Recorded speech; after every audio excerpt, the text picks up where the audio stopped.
Join studio. Let's see if I can make that work. In case anybody's over there. Join the studio. Nobody's usually on over here. Oh, we're live.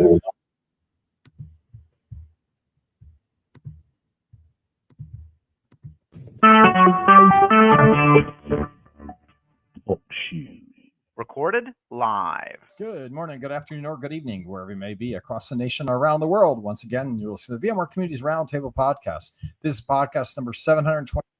My name is Eric Nelson, and with me today, I have my favorite co-host, Bob Blankers. Today is Wednesday, June 4th, 2025. Bob, how you doing?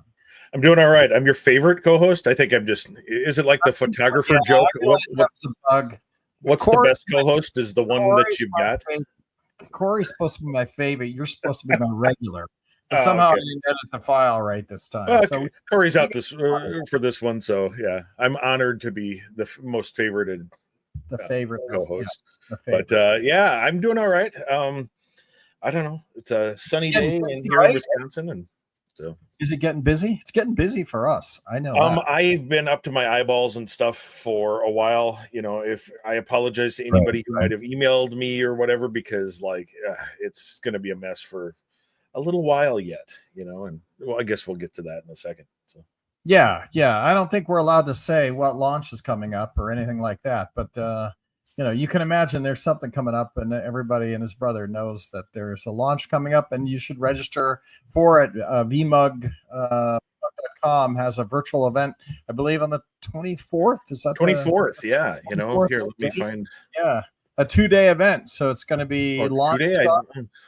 And then the following, the 25th, is going to be new HOLs. So, you know, if there was going to be a new launch and there was going to be some new HOLs that you could learn, then not saying that anything's going to happen, but you know, look around and see what's going on, and you can probably the tea leaves. That's what I'm looking for.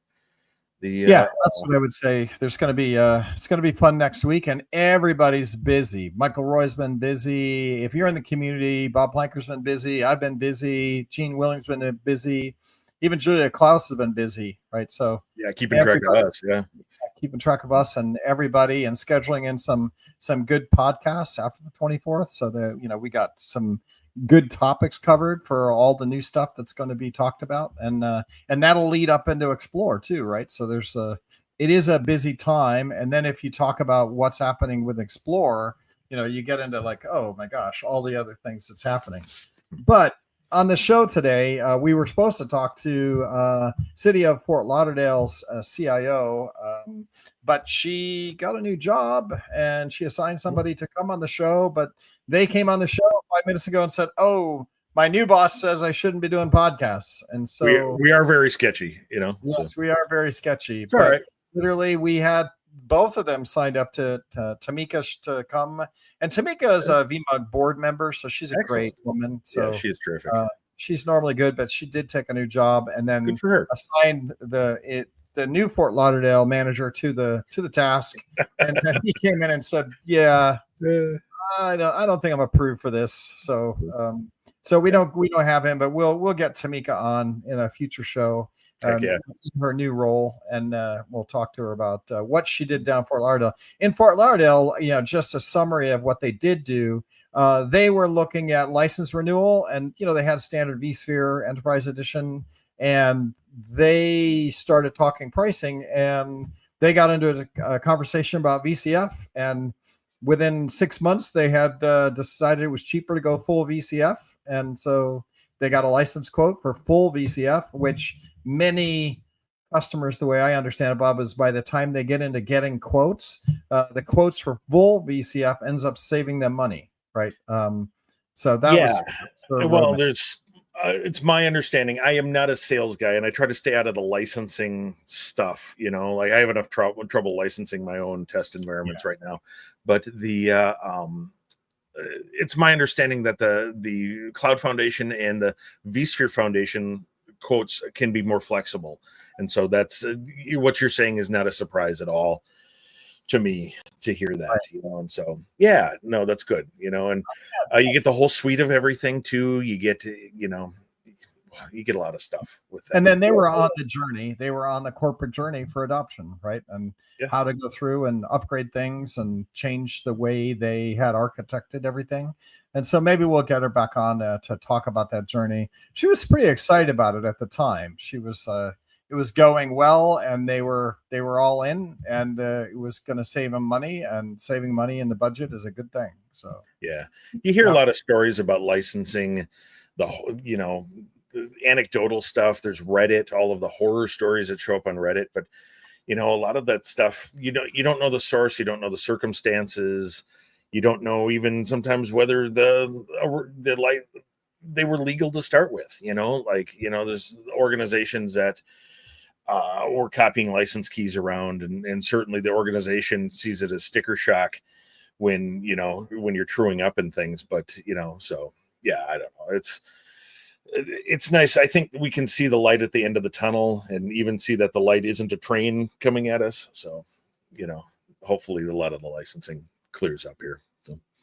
Yeah, I think it will over time. Like, people have already started to adopt it, and I think this Explorer will have a lot of customer, examples of where they actually got decent quotes. They managed to talk to their sales account rep, and made it happen. You look at the whole thing.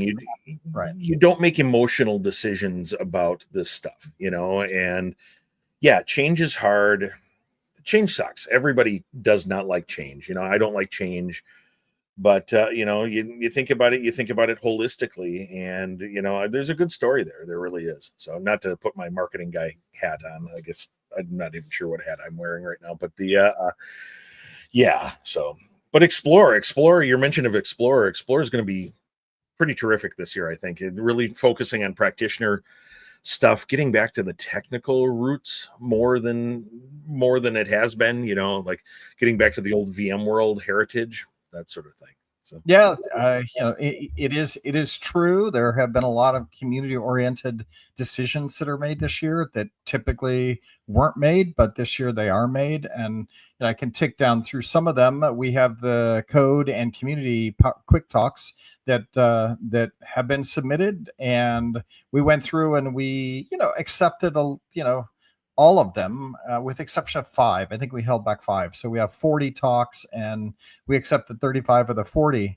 The Explore team came back and looked at all our acceptances and said, you've got a few too many Broadcom people in the quick talks. We'd like to see, awesome.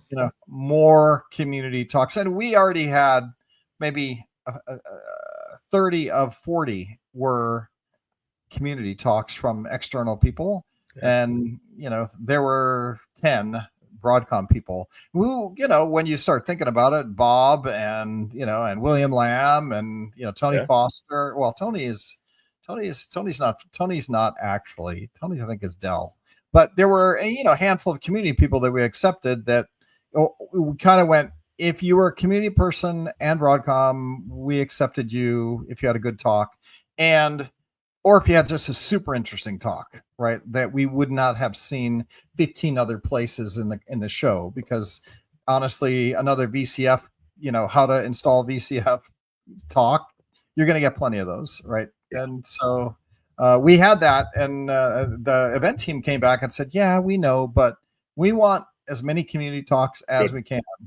So really we bumped 7 of the Broadcom people, and are looking for replacements. Yep. So, so that's the kind of behavior they're looking at now. They are absolutely looking. The community theaters are now going to be 80 seats, not 40.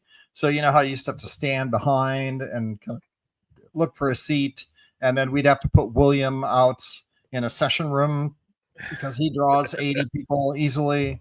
And so now this time, each theater will be 80 seats each, so double the capacity, which is also good. So they're paying attention to all this.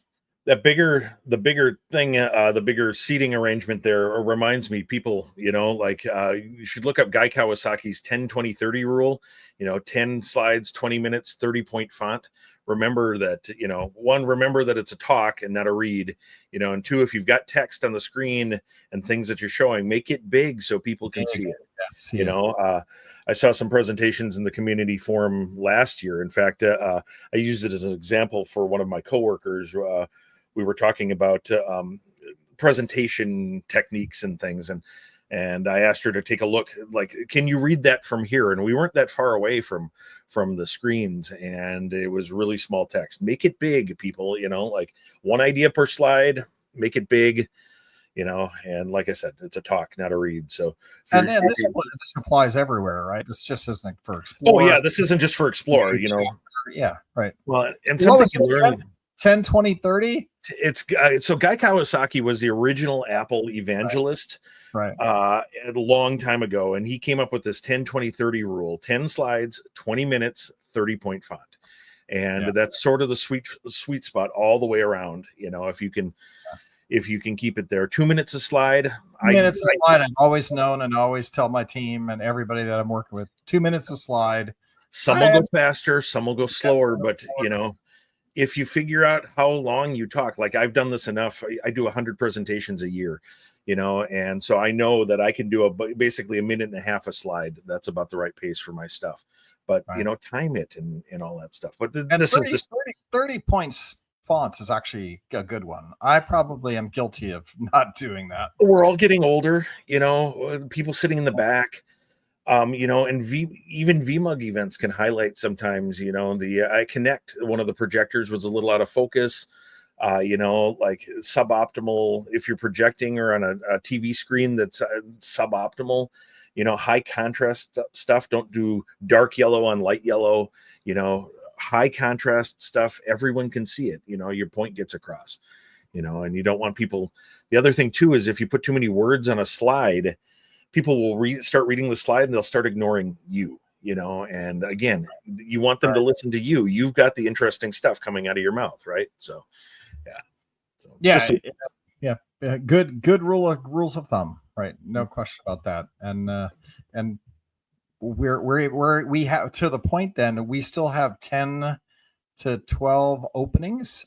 So if you do have a community talk that you're interested in getting a ticket to Explore, we do have, and you're an external customer, not a Broadcom person. Please send erica.nielsen@broadcom.com or julia.klaus, Klaus, at broadcom.com, or probably even bob.plankers, PLAN. I send it to you guys at my inbox, and I hate each other. So. Yeah, me too. But I'm pretty good on my inbox, and we're looking for community sessions. We'll probably reach out to some people that traditionally have done the community sessions. And again, you get a free pass, right? So if you're doing a session, it's a full pass, right? So and something interesting, right? It doesn't have to be, The more interesting for me, the better. Right. The more interesting, the better, because I feel like we already get the product teams doing the product stuff. Right. Yeah. We have plenty of people saying, here's how you install it. Here's how it works. Right. Yeah. What's more interesting is some interesting thing that you did that, and the why behind it. Why did you do it? That's really the interesting, not how. The documentation will tell you how, but tips and tricks, what worked, what didn't. And and Bob, the interesting thing is when I was at Connect, we did the Connect labs, and basically me and Frankie Berrigan had failed at putting VCF on the tiny little Nook. And we kind of failed at the bigger Nook, and then William succeeded at the biggest Nook, right, the $1,000 Nook. But we made the whole session about what we learned at failure, right? Yeah. If it works, you didn't learn anything, right? You already knew how it worked. So, failure is the thing, that's why people say fail fast. It's so you learn faster, Yeah. It's fun to watch the what is it, Starship blow up, right? It is a fun. Yeah. Well, and people think that's bad. No, they plan for that. They learn a lot of stuff when Starship blows up, so. Well, I would say it's funner when it doesn't blow up, or when VCF installs on my mini Nook and I can cook my hot dogs. But I'm a guy, I like big explosions, booms, so. Well, that's what I would say for the presenter, it feels kind of icky because you have to confess that you didn't. But for the audience was totally into it. They were like, "Oh, that's great. Yeah, yeah." Audience likes it when you are a human being just like them. Yeah. That's one of the realizations in the last 7 years that I've made at VMware, is the audience appreciates knowing that you're kind of just like them. It's just you've had more time to mess around with some of the stuff than they have, perhaps. And just admitting, hey, it didn't work, and chuckle and go, yeah, and here's why, and here's what I try to do to fix it, and here's the people that try to help me fix it, and it was good and honest, and that's to me what a community is all about anyway, right? It's about honest dialogue. So looking forward to what we do again. So we do have open sessions. So if you have failure, or if you have something interesting you learned, or an unexpected, or anything, send it along. Yeah, we definitely would love to hear from you. So nice. Other things that are happening, I thought me and Bob would just go through a laundry list of cool things that are. Yeah, we should mention acceptances. Some acceptances went out yesterday, I believe, for Explore. So some people may have gotten there, and there will be another round, July 11th, I believe. So, yeah. And how we did it on the community talks is that we did flag probably 20 talks or 15 talks that we weren't ready to say no yet, right? You didn't make the yes. And so a lot of people on social or have emailed us saying, hey, I didn't get a decline. I got a please stay tuned.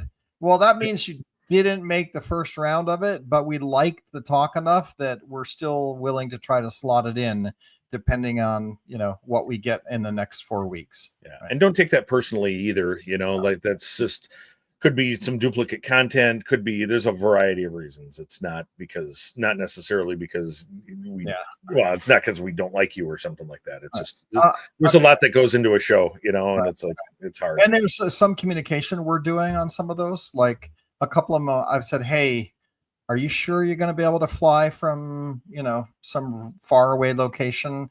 We like your talk. We're questioning whether you'll actually have the travel budget, to be here. If we give you a slot, can you confirm with your manager that you're because we don't want to commit to a slot and then have it fall through either. That stinks, so. Right. Because some of them were so far away that we're like, yeah, somebody got on their computer and ticked and submitted, but could you verify that you're going to do this one? So there's a handful of those that we've reached out. There's a couple of them we reached out where somebody there was 7 people on the panel, and we can't have 7 people on a panel. So we're supposed to have 7 people on a panel. Right. So there's little things like that. So if you did get the delayed, it means you're still in the hunt. We still got 15 slots. You're in better shape if you're not a Broadcom person than if you're a Broadcom person. For community things, yeah. Right, for community. But we still have a couple slots for even Broadcom community. So, yeah. So that's what I'd say there. Other things that are kind of in the news. The Advantage program, we're still working through that. vDefender and Avi networks are going to be part of the Advantage payload. Yeah, and so we're getting ready for a deployment. We have to push a deployment for the customer support portal that supports the VCP certification process. We're deploying that, I believe, on the 15th, which is over the weekend, not this weekend, but the following weekend. So we've struggled with deployment, as many of you listening to this podcast know. Deployments are always interesting and fun, and there's lockout periods, and then there's extended lockout period, and so we're in the queue. We're in the queue to deploy that, and when that deploys, there's a couple things that might happen that could fix a couple bugs as well. If you have got your VCF certification and then you got your VCF and VCP. VBF?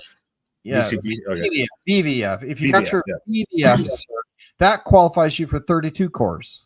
If you get your VCF certification, you get 128 cores of VCF versus VBF is only standard edition 32 cores. There's a bug in the platform that if you got both, it'll randomly show you one or the other. It won't list everything you qualified for. It'll list the last one or the first one. And so a lot of people go in thinking they've just passed their VCP-VCF, and then they see VVF 32 core license only. And that will be fixed in this deployment, because now with vDefender and Avi, they had to build an array of things you qualify for. Yeah, just sounds like their database query needs an order by, or they're just returning one result, and it's random which one they get, and and they need an order by or something like that. Yeah, right. Yeah. They needed, and they just needed the lines in the GUI to be able to show them, right? Because they find and test, Well, when we originally sent them the specs, we said pass the VCP-VCF, because we were all about VCF. Yep. And so that's what we told them. That's what they built. Then later we should also give you a vSphere standard if you pass the VVF. And then we added vDefender, and nobody thought about testing that, right? They just put them in, and they actually put them in the database. And we deployed it, and people were calling in going, "I'm just seeing vDefender." I'll just hit refresh a few more times, and maybe you'll get random. Try again. I don't think it was random. Probably not actually random. It's probably just the first result. Yeah, whichever one you last in, first out, or something. June 15th, we're doing new deploy with all those fixes in it. Hopefully that'll make the advantage process a little bit better as well. So stay tuned on that. That's happening.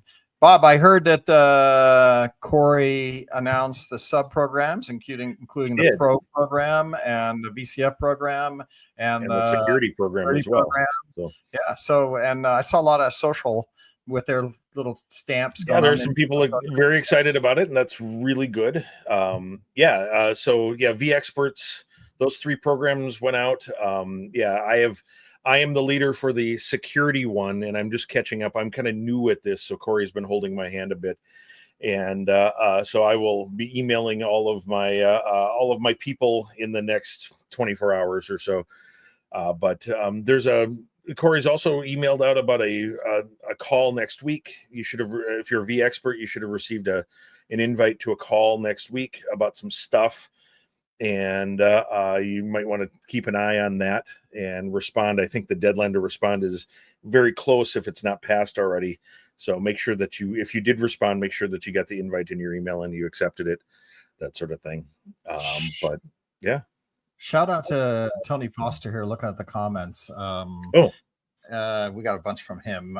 So early bird pricing. I think there's an early bird pricing date that's coming up. I don't know what it is. He doesn't say what it is, but shout out to early bird pricing, whatever that is. Yeah. Foster, what is it? So new security advisory. That's just catching up with Tony's comments. Thank you, Tony. It's good to have you. And sorry, I normally open the comments tab, but this is just a kind of a weird show today. So, and Tony, yes, that I do have a Macintosh in the background here. That is an SE30. It replaced my original Mac 512K, which was my wife's stepmother's 512K. After she passed away, I said, "Hey, what's going on with that Mac?" And they're like, "Oh, we're just going to take it to the dump." "Ooh, can I have it?" But the monitor died on it, so I got a new SE30, and it's running after dark. You can kind of see it. It's got flying toasters on it, so. You got the toasters running. No question about that. All right. So that's so just to do a shout out to the pros. So vExpert Pros, we try to have a pro, which gets the expert tool access that allows you to recruit people to the vExpert program. You can do training, and you can go and accept applications. So we have about 40 or 50 pros that go through, and when we get 2,000 applications, they go through by country and review your application and work with you to enhance your application and tell you what you got wrong or accept you, right? And so shout out to all the people that are vExpert pros. The community doesn't run without you. The vExpert program would not be able to process 2,000 applications. Poor Corey would die and I would die. And so thanks to everybody, and thanks, Tony, for mentioning June 16th is the early bird deadline, right?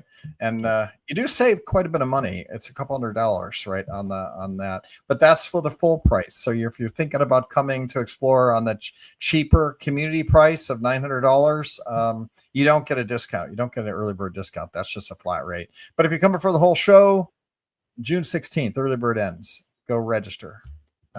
Registration's looking up, by the way. They're kind of happy with the reg numbers now. We had a bunch of people register in the last couple of weeks, so it is good. It's always slow to start. I mean, people don't know what's going on, but thanks to the vExpert pros for that job and applying and becoming a vExpert pro. We're always looking for people to help us grow the vExpert program. And I would say that we do look at numbers, and the vExpert numbers have jumped, right, from a standpoint of how much content they're producing. So good. Bob is kind of like, adopting, showing up Broadcom. We're Broadcom. We got our products. We merged all the products. We had community go down to a lull. Then the VMUG started to gain traction again and grow. And now we got evangelists growing as well. Yeah, it's the same thing that we were talking about just a few minutes ago with the licensing and that. People are just waiting to see what's going on, but they're liking the vision. They're liking what's going, it's not the mass exodus that Reddit is saying. People are realizing that, there's a lot more to the story than just snapshots that you see people griping about stuff. So Corey wanted to thank everybody because we do track the amount of expert content that's showing up and being produced. And he was like, wow, we've seen a jump this quarter, or like people are re-engaging on expert content. So happy about that. He is going to do a request. I know he's out this week, but he is going to do a request for the experts who were part of the VCF 9 beta program.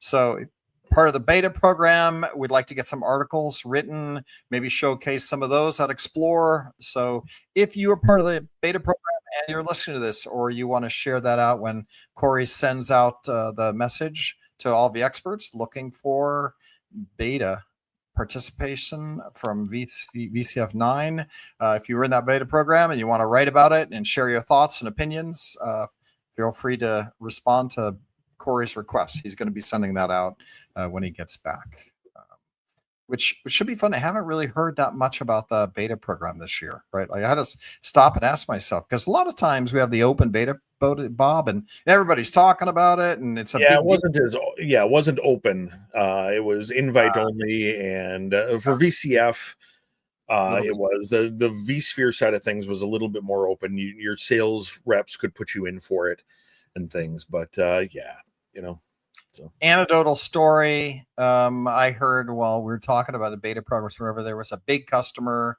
and a big customer IT tech guy, they're adopting VCF. It's a massive customer. And so one of their head IT guys said, "Oh, I'll do it. I'll join the beta program, sign me up, and I'll just put it on my my home lab machine."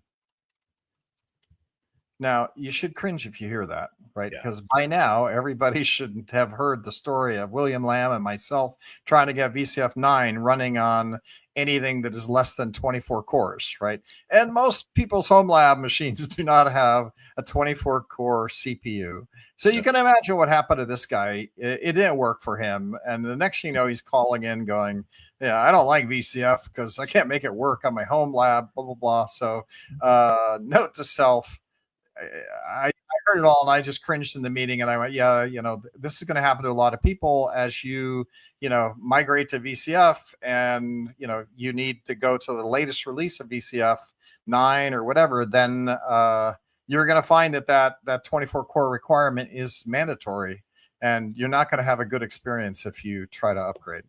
Yeah, there's some tricks there, but there's one component in particular that requires the 24 cores, and it's probably one of the more interesting ones that you need.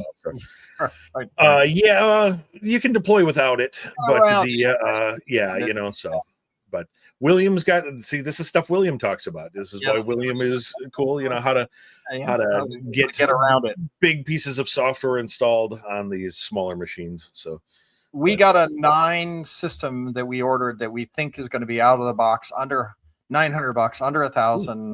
small NUC, and we've ordered it. And William pings me every day. We're tracking the UPS Is it delivery here? Is it here? from Is it China. Here?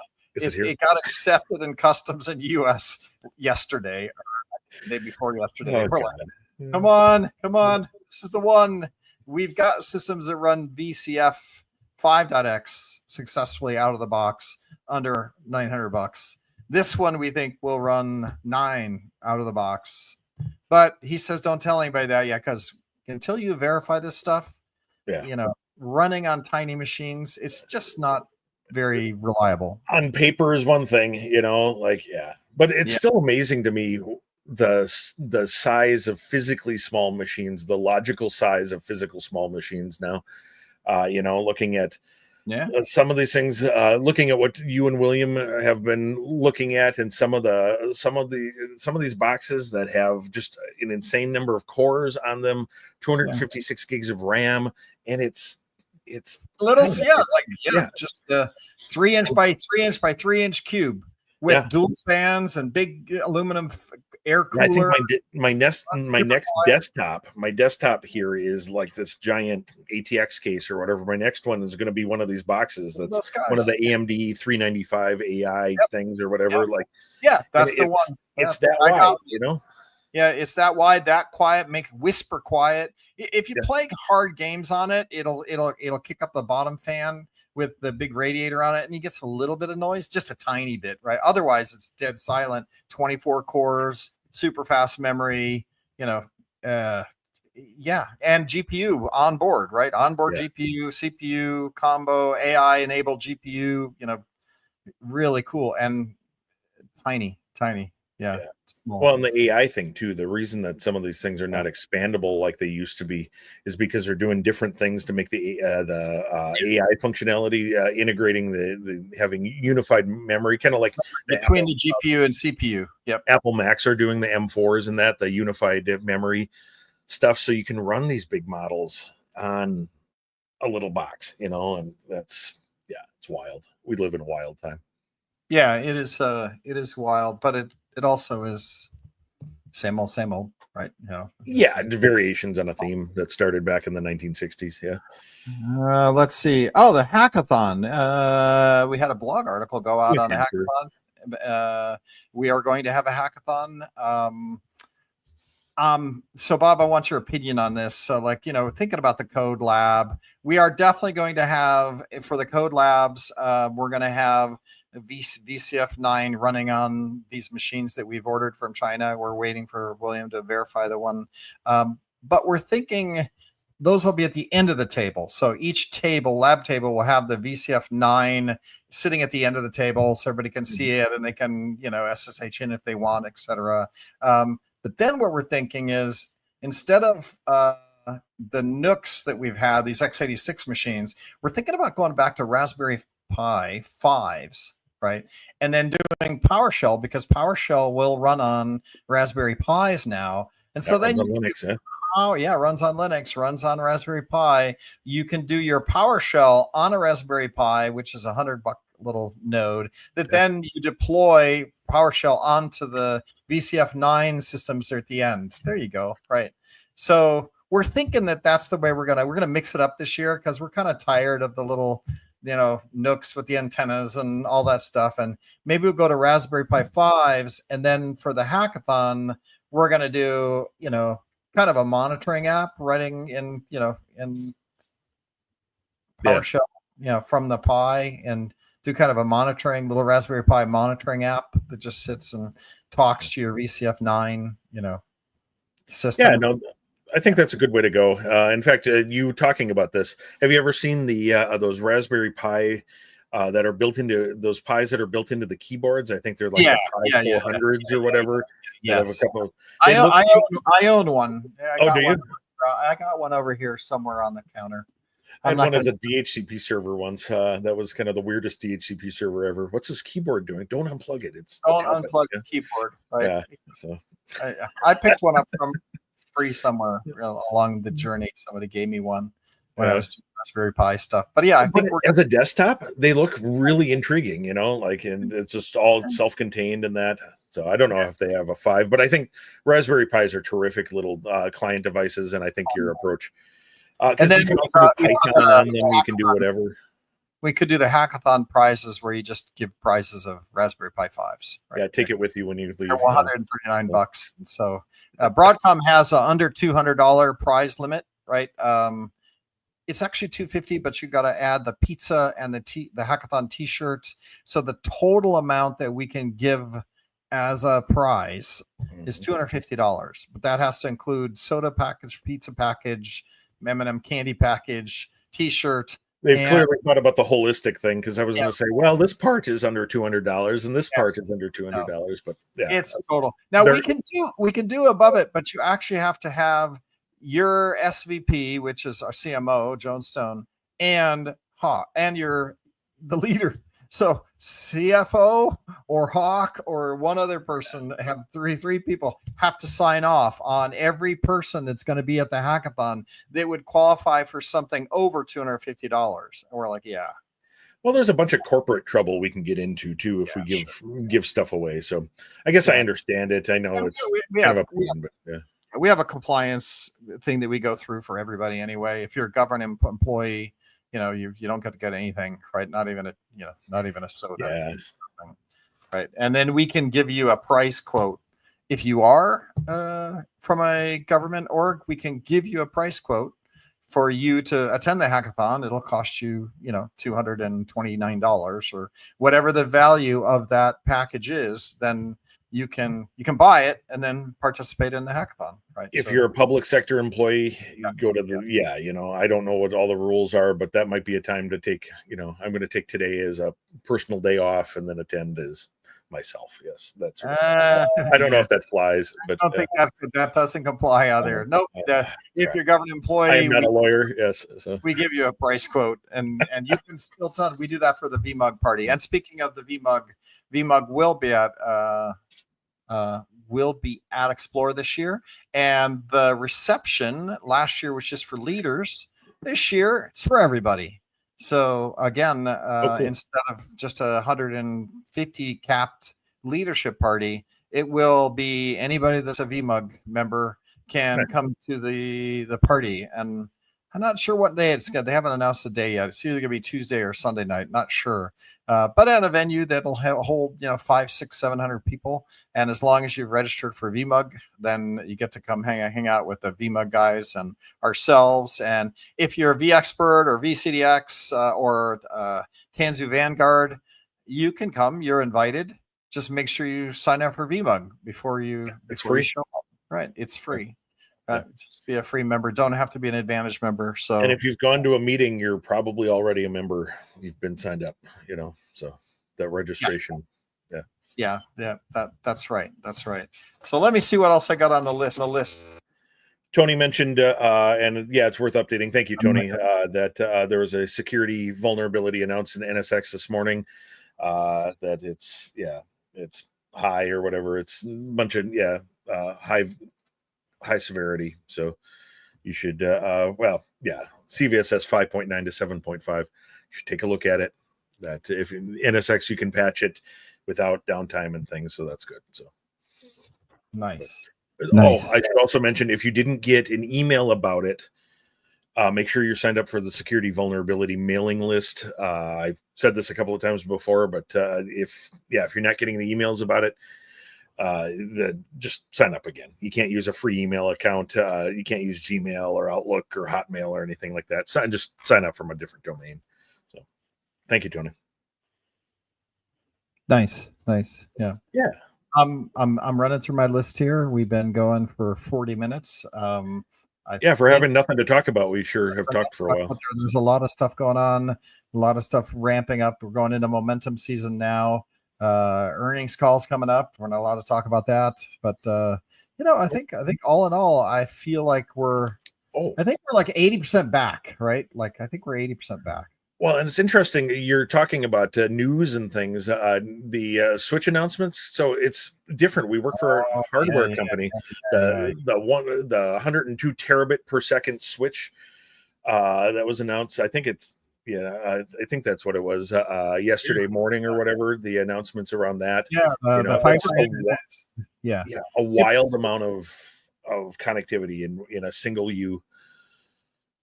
I think it's a chip, right? It's the actual switching chip inside is what the Tomahawk 6 switching chip inside everything that people build switches around, but the ability to go that fast, like a 10x increase in what you would normally have for a silicone chip doing switching, right? And they basically built fiber optic capability inside a silicone chip from listening to the talk on it not too long ago. And there is an announcement that's coming out on it. I think there's some stuff you can Tomahawk if you want to go read about what Broadcom's doing in the chip space. It is fascinating, right? Really neat to listen to them talk about it, right? And then I finally understand what Broadcom is doing when it comes to XPUs, right? GPUs versus XPUs. XPU is a custom chip design done by any big company that wants a AI advantage.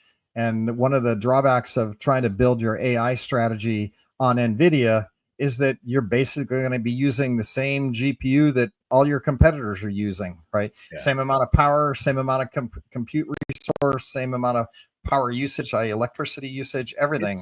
It's general computing for AI versus specialized computing. If you know what you need to do, you can sometimes do it faster with custom silicon than the more generalized thing, and you can do it with a lot less power, and that's a huge thing too. Energy costs are dramatically lower, and you can have your own IP, right? You can build something different and interesting that might give you a significant competitor advantage. And so I think Broadcom sells chip slots in their fab, right, where they can make the chips, lay them out, put them on the silicone, and then the chip gets built by somebody else. But we have that prefab fab, and so we help you build that. And so that's do a lot of the design and things. Right. And so that allows the big guys, and I guess OpenAI is a customer now. Google's a customer. Facebook's a customer. Everybody that's big that's doing an AI solution is now a Broadcom customer. So it is relatively interesting to hear about that. Right. Not so much for VMware, but fun to listen to. Fun topics. Well, our ability to use that. There's a lot of interesting stuff going on with the VMware stack in those regards as well. The ability to use those custom solutions, the ability to pass them through, the ability to virtualize them, that's not lost on us at all. We've been doing GPU development, like from back when people were questioning, why would we even do this? Why would we even create a vGPU? Why would we allow GPUs to be vMotioned and things like that? And we can do that. And well, it's because people want to run this stuff and they don't want to have to take their AIs down now in order to patch ESX, and you don't have to do that. That's vSphere 8 had a lot of cool stuff, and there's going to be a lot of interesting stuff moving forward. So and power management for runtime is a big deal because it takes a lot of GPU to answer my ChatGPT question. But I'm on ChatGPT all day, every day now, like every day, 15 times a day. I go to ChatGPT and ask them all kind of stuff. But the GPU compute resources to answer my questions is right. And 150 million people doing that all day long, you need a lot of GPU. Yep. So might as well make it custom silicone by Broadcom. Yeah, there you go. All right. Yay. So that, and then the interconnect between GPUs is what you're talking about. Tomahawk. Ethernet, Ethernet's winning that battle. People like Ethernet. We were talking about it. Our technical marketing team that I'm on, we were talking about it yesterday. In fact, that people like Ethernet. They understand it, and so it's a known quantity. So, and with a lot of the RDMA and things, that you can get a lot of the same advantages that other protocols had. All right, and now to transition to the end here, Bob, I got to ask you, like, So I'll give you a thesis, and you can let me know what you think of it. It's barbecue season again. And I get out my charcoal, and I find my lighter, and I get the charcoal lit, and then I get some steaks, and they're T-bones, and so I like that. But I feel like I got to relearn how to barbecue every year, right? It's like getting a suntan. When you first start, you get burnt every time, right? Because I'm not paying attention, and I haven't been doing it. It's the beginning of summer, and I come out, and my meat's crusty and dry. I'm like, God damn it! I got to remember that I got to really watch the temperature and thermometer. So, Eric, this goes in the same category as why I encourage people to have test environments for IT hardware and that. Right. If you've got 4 people in your family, you need 5 steaks. You need to try one first and see. Try one first, yeah. And then if it works, it's yours to eat. The chef gets some. Yeah, you get to cut it up and give little pieces along the journey. Yeah, appetizers and stuff. But yeah, I just did some pork tenderloins on the grill the other day. Those turned out really, really well. I was actually sort of surprised, but if you get pork right, gets a little juicy, just inside, nice and juicy, just a little north of pink, so it's not dangerous. But that's really good. Put a nice dry rub on it if you want. That's exactly what I did, and let it come up to temperature. Let it sit out. Cover it with a paper towel or something like that for a little while, so you don't get flies and things. But let it come up to temperature. That's a huge thing that a lot of people, they just take stuff out of the fridge and slam it on there, and you get these weird temperature gradients, burnt on the outside and raw on the inside. And the Brentwood corn is coming in California, so there's now some early season corn that you can get fresh. And I threw that on the grill as well, right? So grilled up some tea. The steak was a little overdone, but it was fine. Had good dry rub on it, so it was good. And then corn, I just threw them right on the grill, right? Burnt off the you get a little bit of char and that you burn off all the hair the silk or whatever that's still on there. That because I suck at picking all that off, and so and it was fresh with a little butter. That was good. And then you must not forget that watermelon is also coming in now, and watermelon is pretty good. Right now, so. I just planted watermelon in my garden. I've got sweet corn in my garden that's coming up. Normally sweet corn and I don't get along, but we're trying it again this year. We're going to see if we can make it work. The key is fertilizer. Actually I hit it with a bunch of fertilizer and that's what I learned. Corn really likes water and fertilizer, right? On a regular basis, right? Not just once. You can smell that. A few weeks back, you could really smell the fertilizing operations here in Wisconsin. I can imagine.